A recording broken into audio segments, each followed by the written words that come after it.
عزیزان من، آج اگست 1982 کی 20 تاریخ ہے اور درس قرآن کریم کا آغاز سورہ الذاریات کی آیت 24 سے ہو رہا ہے 51/24۔ کبھی ہمارے شاعر کہا کرتے تھے کہ انسانوں کی قسمت افلاک کے تابع چلتی ہے، بھلا گردش فلک کی چین دیتی ہے کسے انشاء۔ لیکن اب جو انقلاب آیا ہے تو نظر آتا ہے کہ یہ آسمان ہم انسانوں کی روش کے تابع چلتے ہیں، جیسے ہمارا کچھ پتہ نہیں ہے کہ اب کیا ہے اور گھڑی بھر کو کیا ہو جائیں گے۔ اب آسمان کا بھی پتہ نہیں چلتا۔ گھنٹہ بھر پہلے جس دور سے یہاں بارش ہو رہی تھی ہمارا خیال تھا کہ آج شاید درس کا ناغہ کرنا پڑے، اور اب دھوپ کی وجہ سے شامیانے لگانے پڑ رہے ہیں۔ تو بہت طاقتور ہے ہمارا تلون مزاج، جو ہے آسمان تک کو متاثر کیے جا رہا ہے۔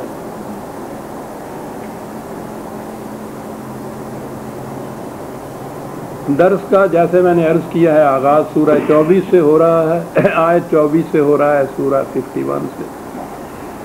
سابقہ آیات میں قرآن کا جو انداز ہے وہ بات ساری جو نقطے کی ہے قرآنی تعلیم میں، وہ قانون مکافات عمل ہے۔ انسان کے ہر عمل کا ایک متعین نتیجہ، اور اسے ہی وہ بدلائل و شواہد سمجھاتا چلا جاتا ہے۔ سابقہ آیات میں اس نے خارجی کائنات کے مختلف شواہد کو پیش کیا کہ تم دیکھو کہ کس طرح سے ایک خاص عمل اسی قسم کا متعین نتیجہ مرتب کرتا ہے، اور پھر جیسا کہ اس کا انداز ہے، یہ تو دلائل تھے، شواہد وہ پیش کرتا ہے اقوام سابقہ کی داستانوں کو، ان کے معال اور انجام کو، جیسا کہ قریب ہر درس میں یہ دہرایا جاتا ہے۔ یہ داستانیں کوئی تاریخ کے نصاب کے طور پر پیش نہیں کی جاتی۔ ان کا مقصد یہ ہوتا ہے کہ فلاں قوم نے اس قسم کا نظام قائم کیا، اس قسم کی روش اختیار کی، اس کا یہ نتیجہ نکلا۔ جہاں بھی کوئی قوم اسی قسم کی روش اختیار کرے گی اور ایسا ہی نظام قائم کرے گی، اس کا نتیجہ بھی یہی نکلے گا۔ یہ ہے مقصود ان داستانوں کے بار بار دہرانے کہ تم دیکھ لو کہ تم کس روش پہ چل رہے ہو، تمہارا نظام کیسا ہے، اس میں کبھی تبدیلی نہیں ہوگی۔ ہم کسی کی خاطر اپنی روش کو نہیں بدلیں گے۔ لن تجد لسنت اللہ تبدیلا، یہ ہے مقصد ان داستانوں کے دہرانے کا۔ تو دلائل جو تھے خارجی کائنات کے، وہ پیش کرنے کے بعد پھر تاریخی شواہد قرآن نے پیش کیے ہیں۔ آنے والی چند آیات کے اندر قریباً جتنے بھی اقوام سابقہ کا ذکر قرآن میں مختلف مقامات پر آیا ہے، وہ ان کی طرف اشارہ کرتے ہوئے چلا گیا ہے۔ یعنی ان آیات میں زیادہ تفصیل نہیں بیان کی گئی، کیونکہ ان کی تفاصیل تو مختلف مقامات پر اس نے بڑی شرح و بسط سے بیان کی ہوئی ہے۔ ان کو یکجا کیا جائے تو وہ پوری مسلسل تاریخ بن جاتی ہے ہر ایک قوم کی۔ دوسرے مقامات پر وہ صرف کچھ اشارہ کرتے ہوئے آگے چلا جاتا ہے۔ بات وہ شروع کرتا ہے قوم لوط سے۔ وہ جو ان کے ہاں جنسی بدنہادی تھی، سیکس پرورشن، اسی اشارے میں ہی میں بات کروں گا۔ قرآن نے کہا ہے کہ یہ چیز انفرادی نہیں ہوتی کہ اس تقاضے کو جس طرح سے جی چاہے اس کی تسکین کر لی جائے، اس کے لیے حدود مقرر ہیں، اور حدود فراموش قوم جو ہے وہ بلاخر تباہ ہو کر رہتی ہے۔ لیکن جہاں بھی قوم لوط کا ذکر آیا ہے اس کی ابتدا قرآن کریم نے حضرت ابراہیم کے واقعہ سے کی ہے کہ وہ راستے میں پڑھتے تھے اور یہ جو حضرت لوط کی طرف خدا کے فرستادہ گئے تھے وہ پہلے حضرت ابراہیم کو مل کر آگے پہنچے تھے۔ آپ کو یاد ہوگا کہ حضرت ابراہیم علیہ السلام نے جب ہجرت کی ہے اپنے وطن سے تو ان کے ساتھ حضرت لوط بھی ان کے ساتھ آئے تھے، وہ ایمان لے آئے ہوئے تھے، ابھی نبوت سے سرفراز نہیں ہوئے تھے۔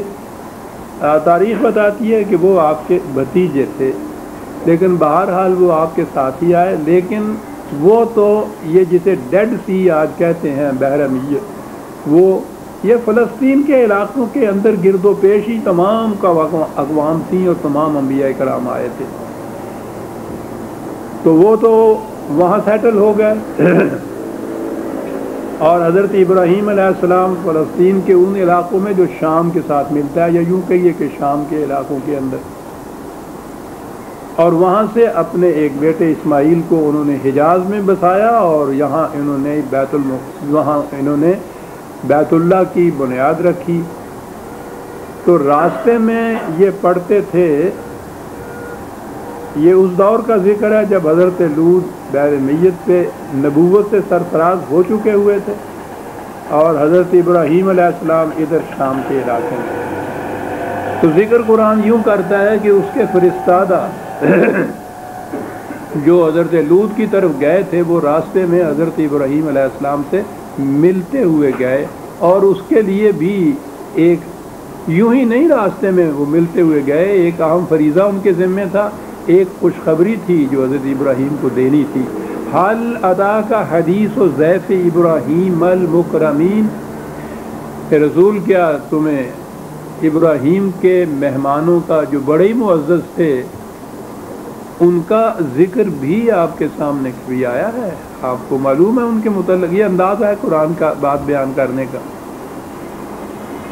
اذ دخلوا علیہ فقالوا سلام قال سلام، وہ جب آئے ہیں دونوں نے، انداز ہی یہی ہے، قرآن کی تعلیم جو ہے اس کا ملخص یہی ہے کہ ہر انسان دوسرے انسان کی سلامتی کا خواہاں ہو، اور بڑا ہی جامع لفظ ہے، اس میں حفاظت، پروٹیکشن، امن ایک طرف اور دوسرے کی نشو و نما، صلاحیتوں کی برومندی یہ دوسری طرف، اس کو تکمیل تک پہنچانا۔ ایک لفظ کے اندر یہ دونوں معنی آ جاتے ہیں اور اس کے علاوہ بھی معنی ہیں۔ تو قرآن نے انبیاء کرام کے متعلق بھی کہا، خدا بھی ان کو سلام علیہ کہتا ہے، وہ آپس میں بھی یہی کہتے ہیں، وہ جو دوسرے افراد سے ملتے ہیں وہ بھی یہی کہتے ہیں۔ ہمیں بھی یہی سکھایا گیا ہے کہ جب ملیے تو کہیے السلام علیکم، بڑی جامعہ تھی۔ اور ادھر سے جواب آتا ہے وعلیکم السلام۔ اور اب ہماری ہر زندگی کی طرح یہ بھی ایک رسم بن کے رہ گئی ہے، السلام علیکم کہتے ہیں تاکہ ذرا قریب آئے تو میں جلدی سے گلا گھونٹ سکوں اس کا۔ انہوں نے کہا سلام، انہوں نے جواب میں بھی کہا سلام۔